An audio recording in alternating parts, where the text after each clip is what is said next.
Hey y'all, thanks for stopping in. Appreciate you taking time out of y'all's busy schedule to stop in and see what it is I'm up to. This is going to be a bit of a rant and a second-hand review. Put it that way. Carvana. Buy online, get it delivered, love it or return it. I'm reading right off of their website. Carvana LLC out of the United States.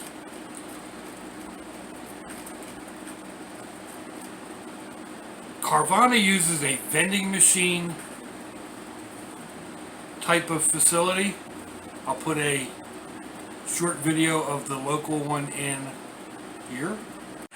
This is the Carvana car tower here in Jacksonville, Florida.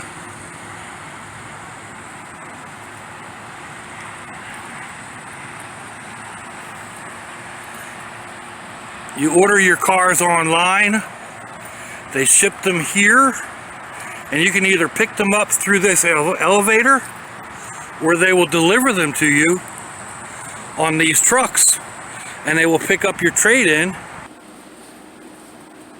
Alright, their website says, because car buying shouldn't suck. That's why our process is 100% online. We give you the power to control how you buy a car, not the dealership. It goes on to say, don't test drive a car, test own it. 7-day money back guarantee. 7-day test own. We give you 7 days to see if your car truly fits into your life. If it doesn't, simply return it. And it gives you, learn more about Carvana's 7-day return policy. Online means we save you money. Basically, you go online, you find the car you want through them, and wherever it is in the country, they ship it to wherever you are, and they put it in their big vending machine, where they put it on the back of a truck, and they deliver it to you. It's the way it's supposed to work.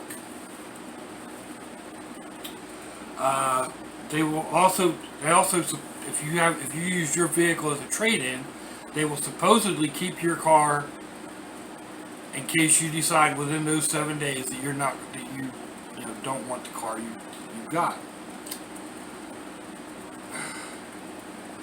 Notice I said supposed to. Yeah, we'll get into that in a little bit. I'm going to read you a letter or a post from my son-in-law. I'm not going to mention his name. But here's what it says. I recently used Carvana for the first time and found my wife's dream car. A 2017 Chevy Camaro SS 50th Anniversary Edition. I found the initial experience online great. I ordered the car and secretly set it up to be delivered as my wife came home from work to be surprised for our 10th wedding anniversary.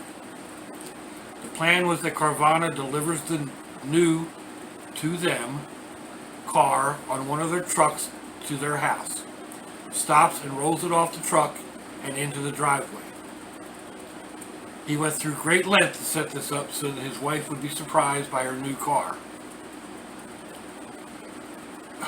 What it doesn't say here is it's a bright red ragtop. Oh, the car. Well, anyway. This is the Camaro in question.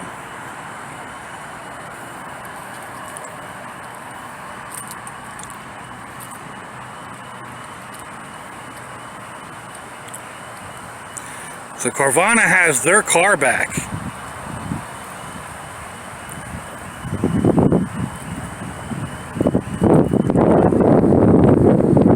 My daughter still doesn't have hers. Everything after the online experience has been a nightmare. And it has been. He received the call 30 minutes prior to the delivery from Carvana. Excuse me. to let them know the delivery truck broke down early that morning and that the advocate would be willing to personally drive the car from the lot to their home.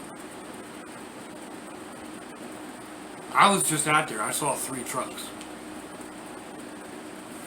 This, of course, makes the whole surprise a bit lackluster, but he really didn't have a choice, and he had already had further events set up for the day after the car drop-off. When the advocate showed up, the car was completely covered in tree debris and had wax and tire shine spots all over the car.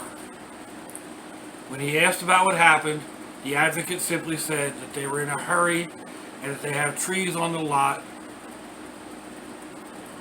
so this happens all the time. But I should be able to clean it off myself, no problem. I have never been on a car lot that didn't prep a car for delivery. I don't care. Even little fly-by-the-night car lots have a man that will go out and at least clean the windows off. I've got pictures of what the car may have looked like, and I'll put it in here.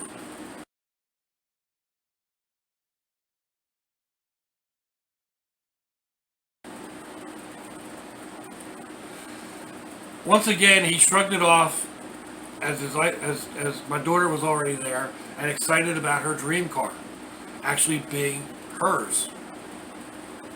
He and his wife climbed in the car only to be hit with a very pungent odor, either from the car or from the advocate.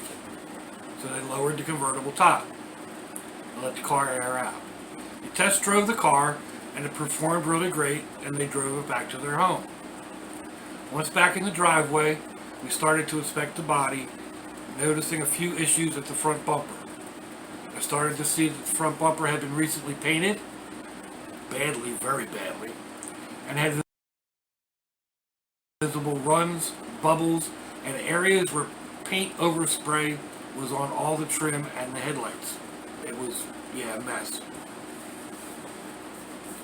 They started to point out all the body issues, which by this time included repairs to the front bumper, passenger fender, and rear bumper. Carvana did not have any listed accidents for the car and had only posted 2 minor scratches, chips on their website. No mention of major body work, which any qualified car tech would be able to see had been done. You didn't even need to be a car tech. The car tech really picked this car apart. Anyway. The advocate was in a hurry due to the high temperatures. It was, September, beginning of September here in Florida. And told us he will take pictures of our concern and send it to his repair team to make sure all the problems were addressed. He also mentioned that they had 7 days to decide if they wanted the car. They decided to give the process a chance. Carvana contacted them the next morning through an email to let them know that they wanted them to take the car to get an estimate from a body shop of their choosing, of my son-in-law's choosing. After looking through the email, he noticed that the areas they wanted him to have looked at did not have all the areas that they had pointed out to the advocate. He'd only taken 1 or 2 photos and completely ignored the other areas, apparently because he wanted to get out of the heat. He called Carvana and spoke to the repair team advocate, which advised him to take his own pictures of all the areas of concern and take the car to the body shop for the estimates. He did so and took it to a local GM dealer collision center, who wrote him an estimate for $5,500 for failing paint, damaged loose bumper, damaged fender, and a replacement of all trim and lights covered with overspray, which could not be removed without damaging those components. My son-in-law specifically told the tech at the shop to ignore the minor dings, chips, or dimples, typical, road rash. He only wanted the poorly repaired or loose areas addressed. He obtained and uploaded all pictures and the estimate as stipulated to Carvana. Later that day, while picking up my grandson from school, we put the convertible top down on the way home, only for it to not go back up once they got to the house. He contacted Carvana, and after talking to an advocate, we were disconnected at 9:01 p.m. when they closed, and were not contacted back to find out what to do about the car. 9 o'clock. Click. I'm done. I'm out of here. Of course, it started to rain that night, so they had to go outside and put a tarp over their new, to them, $30,000 car, fresh from Carvana. They ended up taking the car back to a local dealer for servicing the next morning. And as of now, they don't have it back. Carvana actually did get it back. But as of the time of this email, and I don't have the actual date on that, because he posted this afterwards.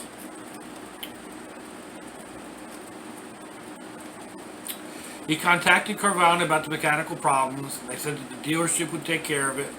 They offered no type of loaner or rental, even though he bought the $1,500 extra warranty. So since the car is gone, they had to bum rides and whatnot for a couple of days. And he ended up asking Carvana to extend the 7-day trial so they could at least drive the car for a bit before making a final decision. They would extend it by 24 hours or 1 day. Carvana also told him that the repair claim had been denied because it was more than they said the initial drop-off advocate had mentioned in his report. Of course it was. Drop-off advocate didn't document everything that had been told. He reminded them of their past conversation about the advocate not taking sufficient notes, but was told there was nothing that could be done because the repair review team did not face customers directly. He asked for a supervisor, went through the whole situation, and he said that the supervisor said that he would see what would be done and have faith in him to get the job done.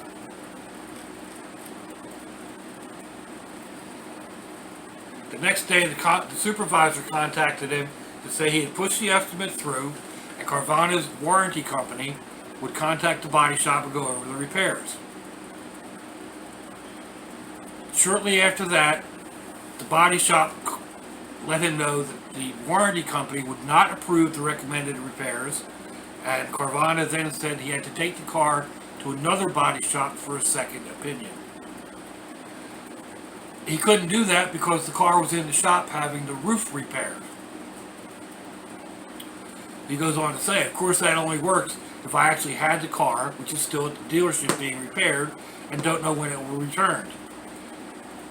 His extended 7-day warranty is up the next day, and he doesn't even know if they're actually going to fix the body damage, body parts with poor peeling paint, or just wait until the trial period is over to deny it. He called back to talk to the supervisor again, and they refused to talk to him. The repair team advocate told him that the supervisor was there, but would not get on the phone. Now, of course, my daughter loved her anniversary gift. I mean, come on, the car, even with its problems, was a strikingly gorgeous car until you got up close and really looked at it. He's done everything, my son-in-law did everything he could to make this happen for her, and he went out of his way to work with Carvana, and they have not stood up to their business model or their values of only selling vehicles they would sell their family. They finally gave up after multiple phone calls and no solutions, and scheduled to return the Camaro. Carvana scheduled and picked up the Camaro from the repair shop and set a date for my daughter to get her car back. The day to return her car arrived, and they got no call from Carvana. He called and found out that it was not scheduled at all for drop-off, and they didn't know where it was. At that point in time, it had been 3 weeks. And no one could tell him where the car was or when they would get it back. Meantime, my daughter's making payments on the car, and of course, paying insurance on the car. Apparently the car was shipped out of state during their 7-day trial period. The advocate he spoke with said that they had been unable to locate the car and essentially it is lost.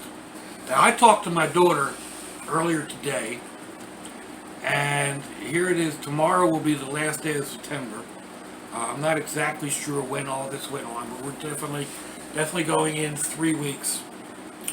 And as of yesterday, they still didn't know where the car was. They thought it had been in Georgia and it might have been loaded up and sent to Texas, but they weren't sure.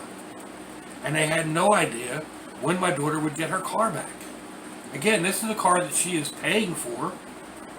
You know, she's still got a loan out on the car. She's still got insurance on the car. And she doesn't have use of it. They have given her a rental, but yeah, it's not a very nice rental. Nowhere near the quality of the car that she traded in, let alone the quality of the car that she was looking to buy. So, in my opinion, Carvana has totally dropped the ball on this. At a minimum, I think they should call my daughter or my son-in-law and offer them to buy the car that they can't find, replace the car, and not at the trade-in value, because they took a trade-in value that was below the value of the car. So Carvana really needs to step up and take care of the situation.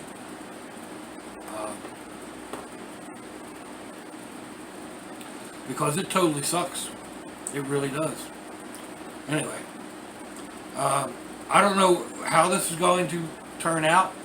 I will update this video or do a follow-up video and put a link to it in the description of this one if and when we get my daughter's car back or whatever Carvana actually ends up doing. So terrible situation.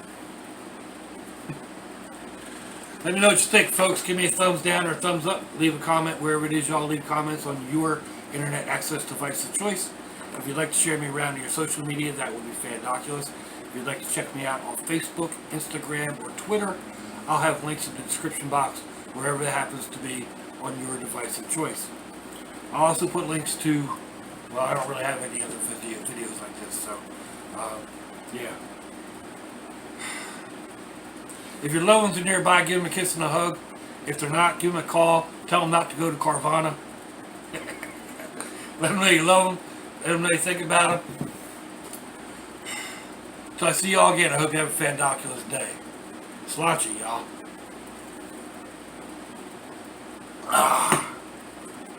Bye-bye.